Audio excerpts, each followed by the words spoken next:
I'm Reed Yaden, and this is In the Line of Fire, a program that highlights the work of the Jefferson County Fire Service.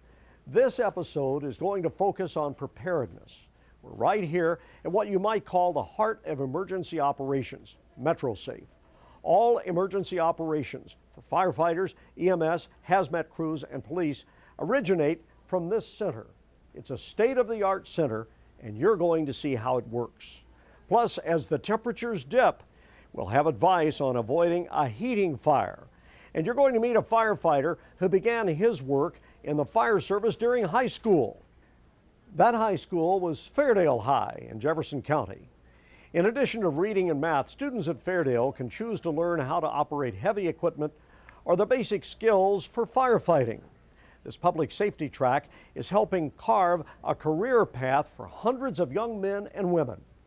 A helmet, a ladder, an oxygen tank. Some of the school supplies in this class at Fairdale High. There are books in the classroom, but these students would much rather be doing this.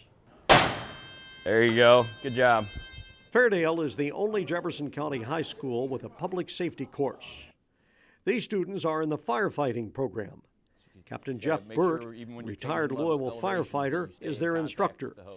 He was a substitute teacher before firefighting, so this job is a natural fit. You know, this is something that I can really put my stamp upon, and if I can direct a few kids towards what I consider to be the greatest career on the planet, then I'll feel really, really good about myself in my later years.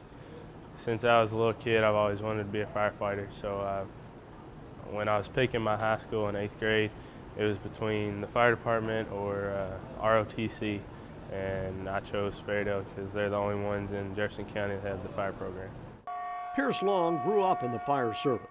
His dad and grandfathers are all involved in firefighting. Like his classmate Jordan Riney, it was the public service magnet that attracted him to Fairdale. We do this thing called a freshman rotation, and it gives you like a little taste of all the classes they have here. And fire and police really stuck out to me, and there was an opening in the fire class for the next year, so I signed up for it, and I've loved it ever since. The students still take the required high school classes for graduation, but spend at least an hour with Burt every day. The class is nearly identical to a firefighter recruit class. Students follow the same manual and do the same drills, like this one, a drill to quickly suit up. All right, are you ready? Begin. The 2-minute drill is basically getting all your gear on and your pack ready to go into any atmosphere so you can be safe and get ready quick. It's more like, I guess a confidence builder. The school depends on donations from local fire departments to create this real scenario.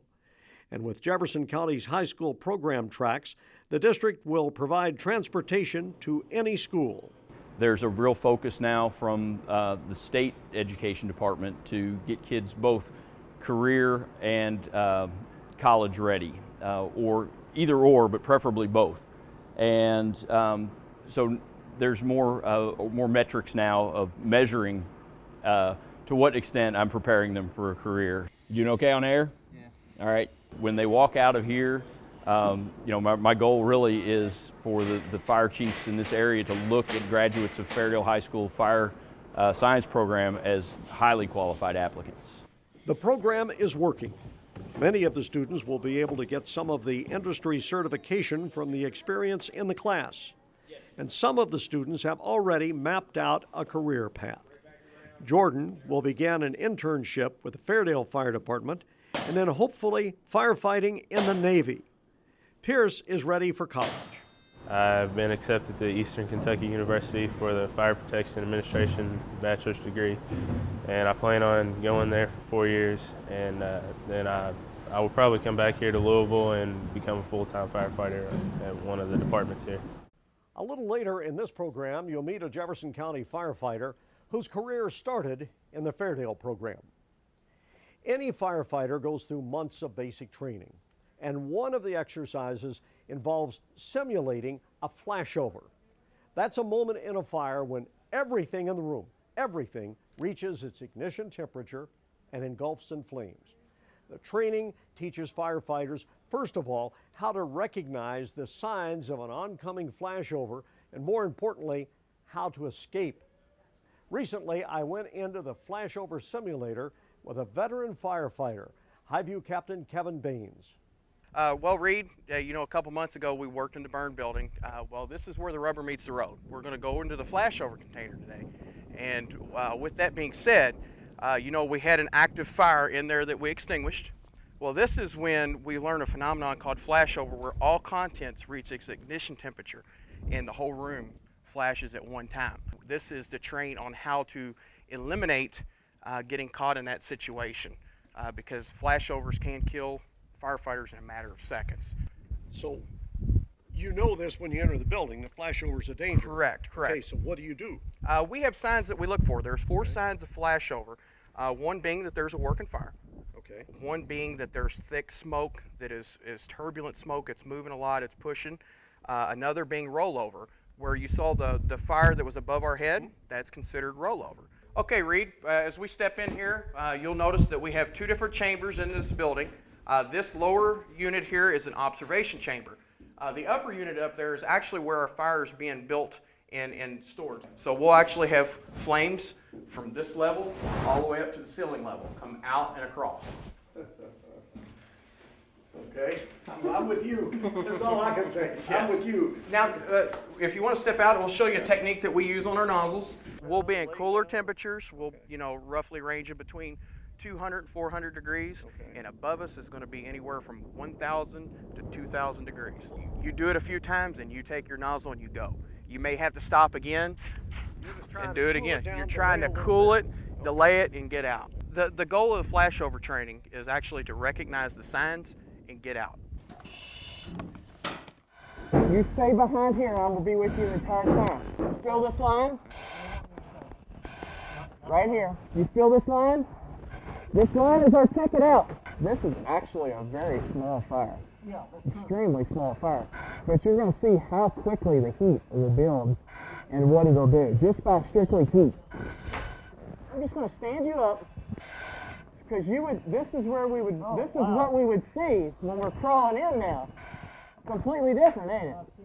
Right. Only thing we can see is the glow. The conditions are changing quite rapidly now. You know, and we'll get buggy in here pretty soon. See how bright? What I want you to do is look above your head, okay? Here it comes. Look, that's all air burning, Reed. Look. Look. Oh yeah, we're low. It ain't gonna get us. Look at that. Holy cow. Close the vent.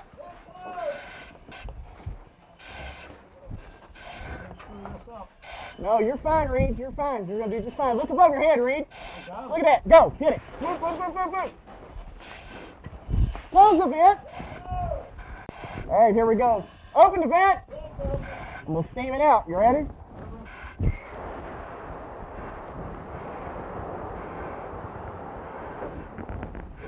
All right, you got the line? Feel the temperature go up?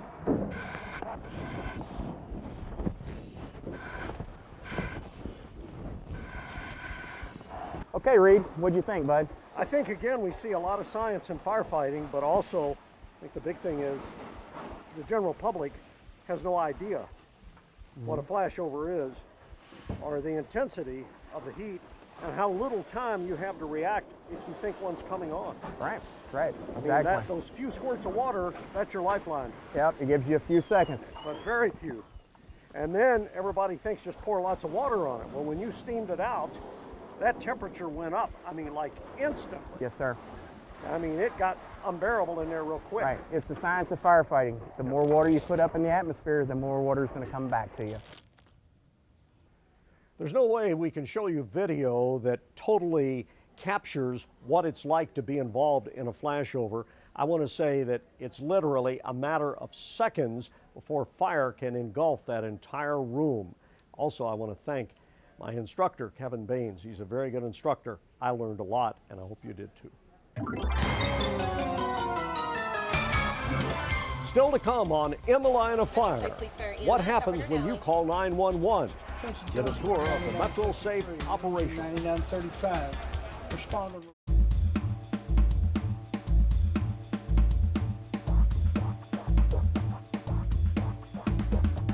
Need quick information on government services? Dial 311 for MetroCall, the 24/7 connection to your Metro government.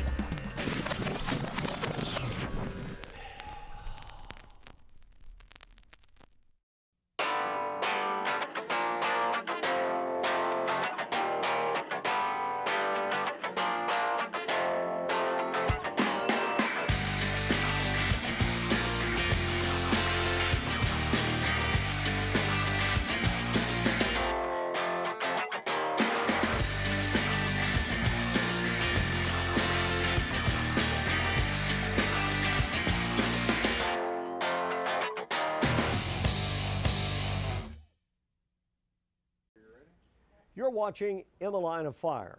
I'm Reed Yaden. We're here at Metro Safe for this program. Ever wondered what happens when you call 911? In Louisville and Jefferson County, the call comes right here. Metro Safe on 5th Street is part of Louisville Metro government and is the heart of this community's public safety effort. Back in 2005, all of Jefferson County's emergency operations merged their communications. The result is a state-of-the-art operation that coordinates over 1 million calls for help every year.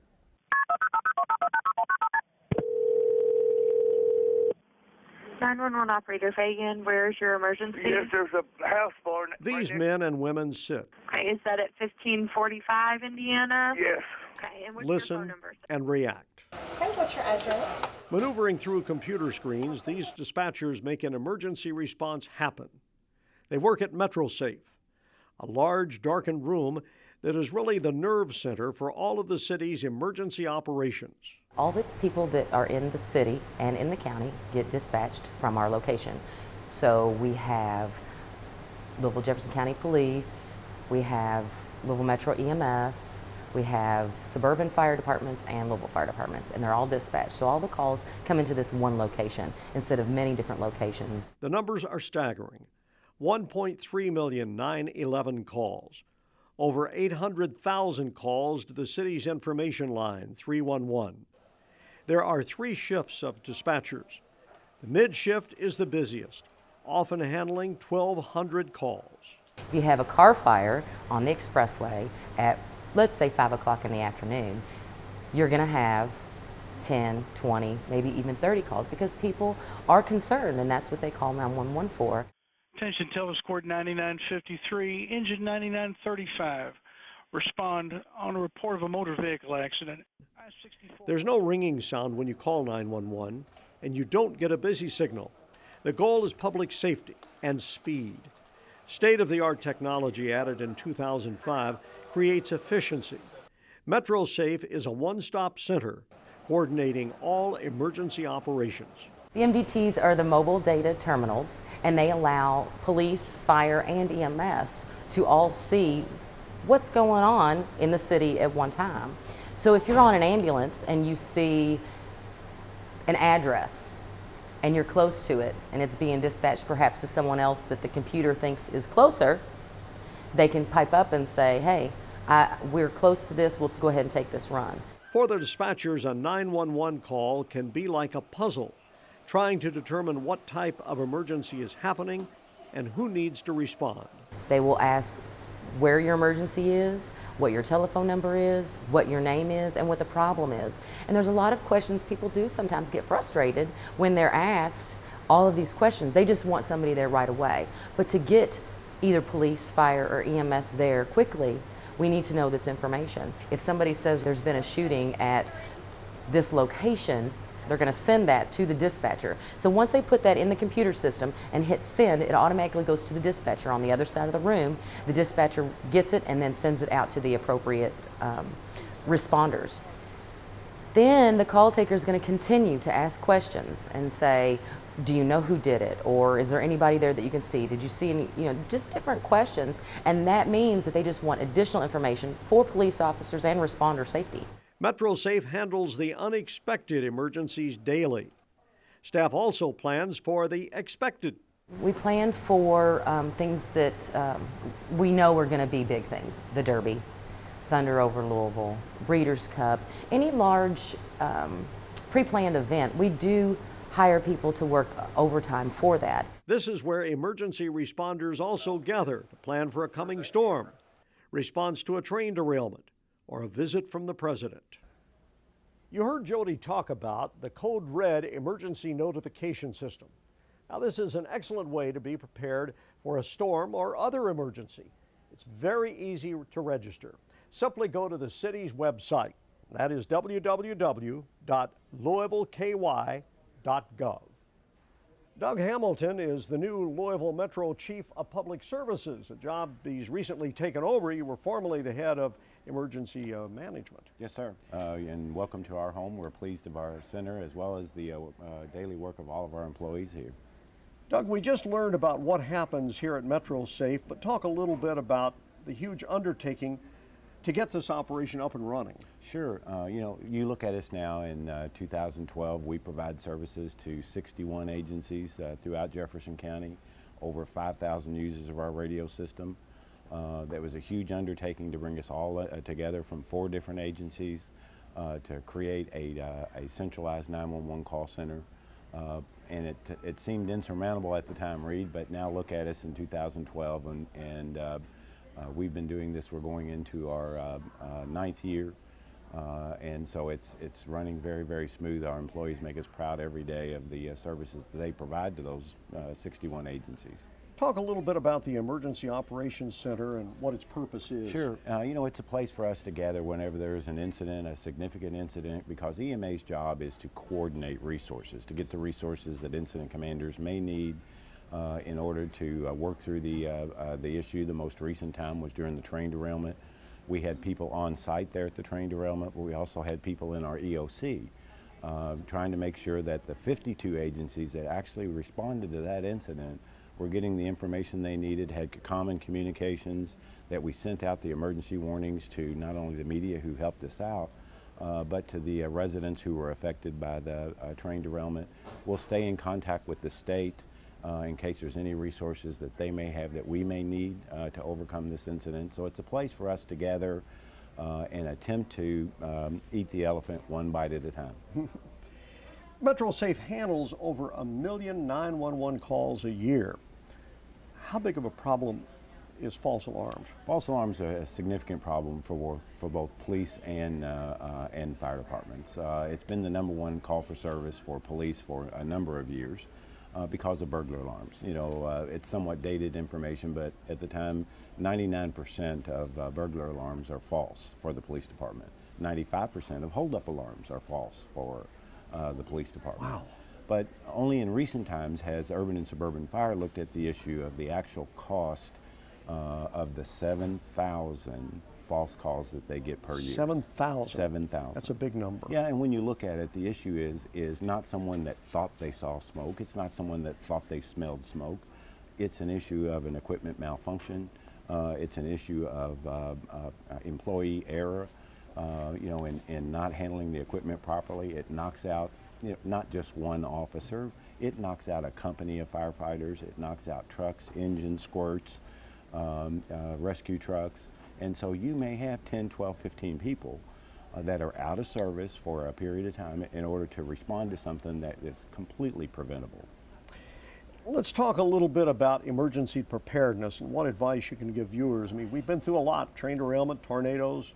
We've had quite a workout. Well, I think what the issue is people have to know their risk and plan for emergencies. They are going to occur. Most of ours are weather related. This is an interesting place. Kentucky is an interesting place for adverse weather, and you know that better than anybody. We're right in the middle. We're right in the middle, and we get lots of activity. And so it's prepare for your emergencies, have your emergency kits. One of the things that causes a problem for us here in the center when there's an extended emergency are the people who depend upon meds that don't have extras, people who depend upon oxygen that don't have those kind of things, home supply, people that depend upon electricity without having any backup whatsoever, as to what they'll do for their sleep machines, their oxygen machines, the things that people need in order for us to get by. So you have to think about what is it that you're going to need if there's an interruption of a utility service, whether it's power, whether it's water or whether it's sewer. What alternatives would you use in order for you to get by for up to 3 days? Think about those kind of things, store those kind of things in your house so that when it occurs, it doesn't become an emergency for you. You can weather the storm, no pun intended. Doug, thank you so much for some good information. Thank you, Thanks Reed. a lot for having us here. Yes, sir. One emergency firefighters often deal with during the colder months are heating fires. Statistics from 2010 show that heating equipment was involved in over 57,000 fires in the United States. Half of all home heating fires occur in December, January, and February. And joining me now is Lieutenant Colonel Mike Allendorf, who is the Fire Marshal for the Okolona Fire Protection District. Mike, there are all kinds of portable heaters on the market. What type of heater can you use in your home? Like you said, Reed, there's several types. The most prevalent that we like to see in people's homes is either the electric variety or that is the oil-filled gas register. If you choose those two routes, please make sure that they are newer. They have a UL rating and they are designed to tip over, and they will turn themselves off if they tip. Now, when we say oil-filled, that's from the factory. That's a sealed unit. That is correct. It's a sealed unit. You just can't put any Valvoline oil in it. Right. It is a self-contained unit. Now, is there a safe distance for portable heaters? Yeah, any type of portable heater from combustibles, from the heater again to the combustibles, being upholstered furniture or curtain, we want at least 3 feet, and that's basically the distance that I am from you right now. And that is what you want to make sure is in your home. At least? At least 3 feet, a little bit bigger, better. Now, there's been a lot of confusion over the years about kerosene heaters. What's your advice there? Kerosene heaters do work. We know they do put out heat, but we do not like them in the house. For one thing, they do put off carbon monoxide, and there's an odor, and then you have a very flammable liquid that you've introduced in your home. If you're going to use those, maybe out in the garage, but where the people are at inside the home, please don't do that. Even though a lot of them say they're safe for indoor use, that's the manufacturer saying that. Reality tells us another story. Absolutely. Manufacturers say they're safe in the house, but again, the fire service, we recommend you not do it. Yeah, well, you're sitting there that thing's loaded with a flammable liquid. Oh, absolutely. No way around it. Let's talk for a moment about the permanent heating fixtures, furnaces and chimneys. Give us some advice there. With this time of year, the best thing, because they're getting fired up, is have a certified person look at the furnace, make sure it's in operational order, it's got the proper air venturi, the gas ratio mixture.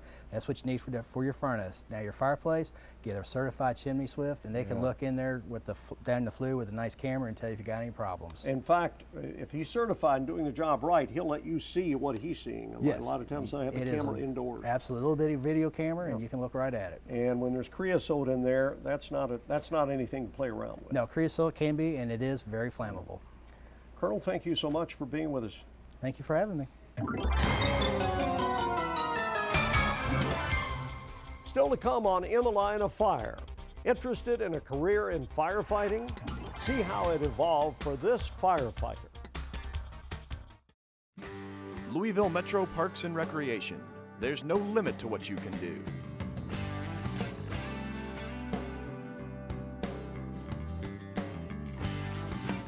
Visit your local community center to find programs for you and your family. Check out Metro Parks and Recreation at louisvilleky.gov to find the community center that best suits your needs. Louisville Metro Parks and Recreation. Your city, your parks. At home with Sparky's Spots. Hey, Marion, what brings you here? Well, dear, space heaters need space. They create a hot spot in your home. Keep all heaters at least 3 feet away from anything that can burn. Even pets. And when you leave the room or go to bed, turn it off. Now our home can be safe and warm. Happy days are here again. This is Sparky the Fire Dog. Make your home a safe spot. Learn not to burn.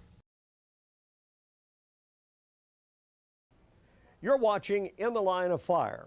I'm Reed Yaden. A little earlier in the program, we told you about the firefighter program at Fairdale High School. It's a great place to learn the basics of firefighting. Now, the Assistant Fire Marshal at Highview knows a lot about that program. It's where Captain Kevin Baines got his start. Kevin Baines was one of those kids who knew very quickly what he wanted to be when he grew up. I was in high school and went through a public safety program. I actually went there to become a police officer was always interested in emergency services, and I met a group of people and went to an Explorer training, and I decided I really liked the fire side of things, so I got into class there, and they kind of helped me throughout picking a career. Now, 13 years later, Baines is the assistant fire marshal at Highview. He's taken an opportunity that started as a co-op position and turned it into a career. Being a career captain, I'm responsible for a shift of 3 guys. The operations during the day of what we need to get done, our schedule, and when we get a fire run, I'm responsible for, I'm in charge of that company. Highview, like most Jefferson County fire districts, relies on volunteers to respond to fire runs. Baines is quick to quash any notion that there's not a role for volunteers today. A career firefighter and a volunteer firefighter are on equal keel. I mean, we're right there together, and they have just as much of an opportunity and a chance of pulling up and being first in on a structure fire that I do. So we're all trained the same, and we're all viewed the same, and we're the same family. Baines points out there's a huge need for volunteers today, and most districts will work around your schedule.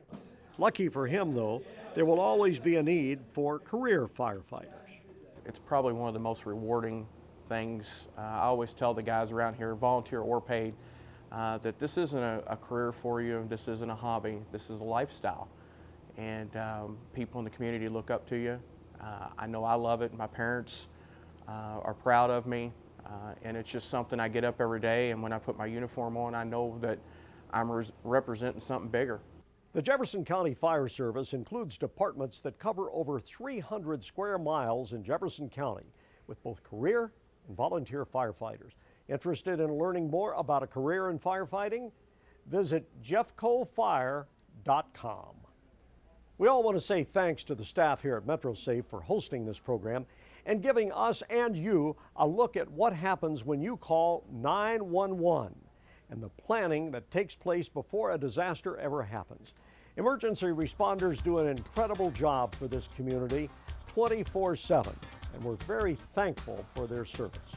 We want to thank you for watching In the Line of Fire. For all of us that put the program together, I'm Reed Yates.